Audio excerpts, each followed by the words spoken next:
Well, hello, my internet friends. Buenas noches. Espero que estés bien, wherever in the world that you are. As you can see, we're doing a night shoot today.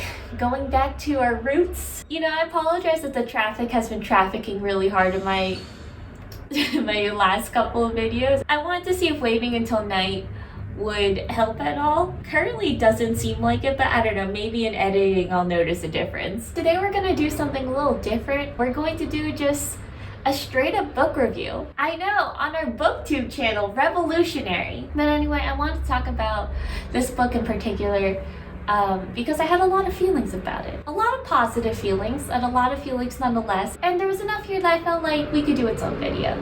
So today we're going to talk about Tress on the Emerald Sea by Brandon Sanderson. How I'm going to do this book review is that we're going to do a non-spoilery pitch, and then, you know, it's up to Unscripted J to decide where it goes. This is her channel, we're just living in it. Tress of the Emerald Sea is essentially the Princess Bride, but what if Buttercup did not accept that her true love had been left for dead and went out looking for him. And the book itself was born out of a conversation that Sanderson and his wife had while watching The Princess Bride, where his wife named that she kind of wished that Buttercup had a little bit more agency over her own destiny. So, Tress of the Emerald Sea follows our main character. Take a wild guess what her name is. But our main character, Tress, she's just a sweet lass. She's just a sweet gal. She didn't want to be the main character of a YA fantasy novel. She wanted to collect her cups, and she wanted to hang out with her best friend and love of her life, Charlie. That's what she wanted to do. But no, Brandon had an idea. So, like, problems arise, those plans change when her love interest, Charlie, is tasked with a sea voyage and does not return from said voyage. The story is that he has been taken by an evil sorceress and is presumed dead. Tress does not like that answer, and so she takes her destiny into her own hands. She is the main character of her own story, and she goes out to save him. Anyway, I want to talk about the things I loved about this book, and we are still in a non-spoilery section, so this is all part of the non-spoilery pitch. Stick around. The first thing I liked was Tress and Charlie are quite adorable as a couple. I was pleasantly surprised by just how quickly I was endeared to Tress and Charlie as a people and as a couple, especially since Charlie leaves the story so quickly. They just have such like adorable banter. They clearly enjoy each other's presence. You believe them as both best friends and loves of each other's lives. Like, it melted my icy heart, you know? So when Charlie goes missing, you're like, yeah, Buttercup, let's go. I'm sorry, did I just call her Buttercup? Second, I love the lore of this world. The oceans in this world are not made of water. They're made of spores that interact poorly with water, I should say. For example, the Emerald Sea has emerald spores, which, when they come into contact with water, spurt vines. Just vines. And that sounds fine, but let's say hypothetically, your squishy open mouth and eyes land face first into the sea of spores. That doesn't sound like a fun time. And just changing this detail of how the world as I know it works inspired so many questions that really compelled me to keep reading. I also felt like the spore lore was very accessible. I think that Brandon is very good at distilling or sharing information with you when you need it and not giving you a big exposition dump all at once. It wasn't overwhelming. Like, I didn't need to learn a lot about different histories of countries or different like religions. I just had to know this is how the spores on the Emerald Sea work. There are other seas with other spores. We will get to that later. And I liked how with the new bits of lore that we get, it raises the stakes, because every time we learn about a different kind of sea, a different kind of spore, we also learn about a new danger that Tress is going to have to face. There's always just a promise of like, don't worry, it gets worse. That was really fun for me. I really enjoyed that. 3, I loved the artwork in this book. I can't express to you how much this art gave me joy. There are pictures in this book. Honest to God, pictures. And it's so delightful too, because there are certain times when like there are story elements that I couldn't picture in my head until he gave me the picture. And I was like, that's very helpful. Thank you, Brandon. Also, this is truly like the smallest touch, but I can't express to you how much joy gave me. So for each chapter page, you have a little number for the chapter, and then you have a little circle. And you're like, oh, that's cute. And then you just kind of keep going and keep going. And then you start to notice the little art for each chapter circle changes. So for example, for part 1, when we're on the Emerald Sea, every chapter is in a green circle. And then as you go through the book, that little green circle starts to grow vines all the way around the circle. I literally did not notice until I was in part 2 when they changed to red circles for the Crimson Sea. And then I went back and I was like, oh my god, Brandon's a genius.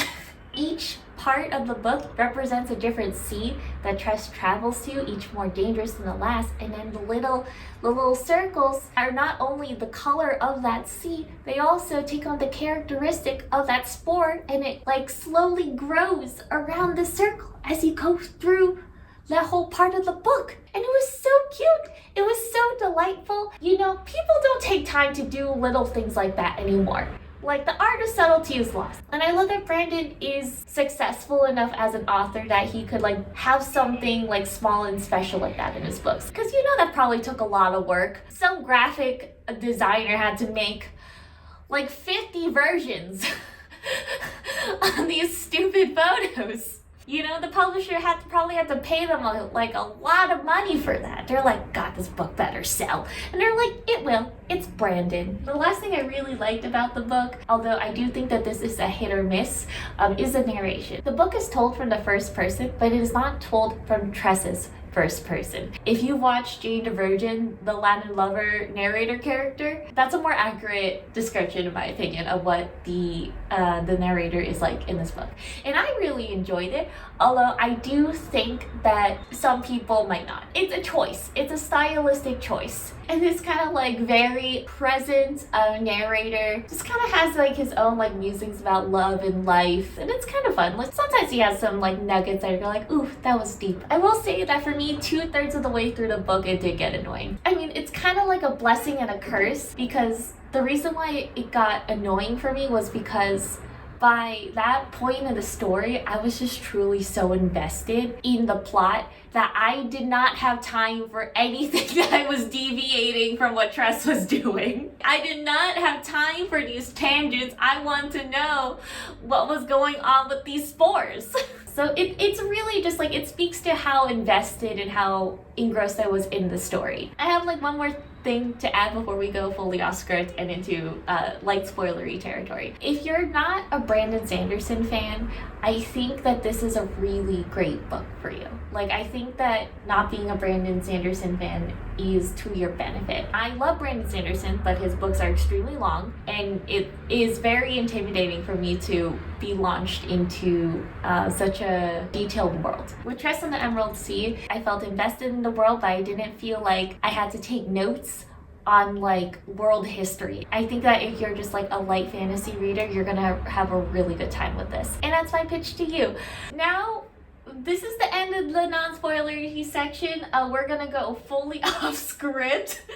And you know what? Unscripted Jay wants to share with you a series of text messages that she sent her best friend Rosica as she was reading this book. So allow me to pull those up for you now. Okay, I'm reading Toes and it's amazing. Yes, it's 5 a.m. and I just decided to borrow Toes. Jet lag fucked me up good. I borrowed this book the day I landed in Lima, Peru, after traveling across the world from Hanoi, Vietnam. 6:30 in the morning. I love Tress. She's like, what if Buttercup became Captain Dread Pirate Roberts? I said it wrong. I called him Captain Rogers because I didn't remember his name. Rosica responds at 8 in the morning. I knew you'd like it. It's got a solid adventure story feel, but with a protagonist who feels like a whole ass person. Ah ha ha ha, and I think you definitely made your own thing. I was calling it totes, not toes. But I think you should stick with it. Me, you know, I kept hearing you say toes in your video, but I was also like, but it's called Tress on the Emerald Sea? Actually, I heard you say toads, then toes, and then I was like, wait, what is this book called? And then, I know she's evil, but I did not expect Captain Crow to be hot. I talked about Captain Crow in 2 consecutive videos on this channel. Take a while, guess which ones they are. Rosica, Tress of the Emerald Sea. Toads! Hello, Toads. I'm happy you're enjoying it. How far are you? Me, I love it. I'm addicted to it. I started it at 5 a.m. this morning and I'm 40% of the way through. I might honestly finish it by the end of today. I did. I adore Tress. These pirates think she's a specialized assassin, and honestly, Tress, you might want to consider applying for the gig. She's like, I'm not an assassin, but also I did manage to spy on the captain and overhear a private conversation she had in her private quarters. Tress is so fucking funny because she will swear up and down, left and right, I am deathly afraid of spores. And yet, on this ship, she becomes like the spore wielder because everyone else is too afraid to do it. At one point, she like finds a tin box full of midnight spores, which are the most dangerous spores in existence. And she opens the box and puts a droplet of water on it, and you're like, Tress, what the hell are you doing? And she's like, well, I have to know what they do. Like, how else will I know why I should be afraid of them? She drives me crazy. If I had a box of something that you told me was dangerous, I simply would not open the box. I would not ask a singular follow-up question. But this is why she's the main character, not me. She's so funny. Rosica, ha ha ha ha ha. Honestly, it was such a good fun read. Love the pirates, love the adventures, love the sport magic. So good! Take a screenshot and put that on Goodreads, honestly. That's a review right there. LOL, I feel like I should just read my text to you and have that be my book reviews. Every time I think Tress is getting closer to saving her man, something bad happens. Tricks first ship into thinking she's the inspector. Uh-oh, it's poisoned and captured. Also, kaboom, pirates! Pirates take her on the boat. Uh-oh, scary captain lady. Now, she has successfully convinced Crow to sail to the Crimson Sea because that's what they all want. But Crow will have to trade something to the dragon, a servant who can serve him for all his days. A servant who is not afraid of spores. Rosica, tension! How is she gonna get out of this one? This book should be called Stress on the Emerald Sea. For the love of God, every time I learn a new thing, I'm like, how the hell is Brandon gonna write Tress out of this one? Rosica, but he's so good at it. I sent Rosica a page recounting something cool that Tress does. And then I wrote, Tress is such a baddie. I literally gasped. Oh my god, Tress is Captain Rogers. I said his name wrong again. Charlie has no idea what a baddie woman is. Preview. We got to the plot twist.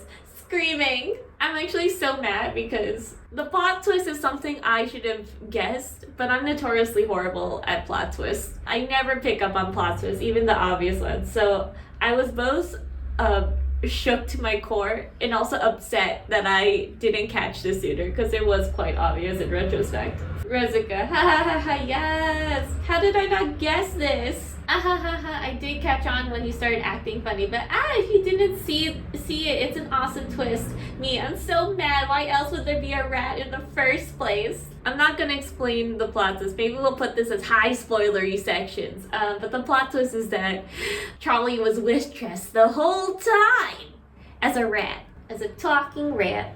I'm so mad. Why else would there be a rat in the first place? You have fallen hard for Charlie and I am on board with this. It was the ration thing that finally caught me up. I was like, explain your motivations better, rat, or you are definitely secret boyfriend. I love Sanderson. He loves a good twist. I would love to see you in this story. Explain your motivations better, rat, or should I say secret boyfriend? I feel as though you have alternative motivations, fuzzball. You're almost done.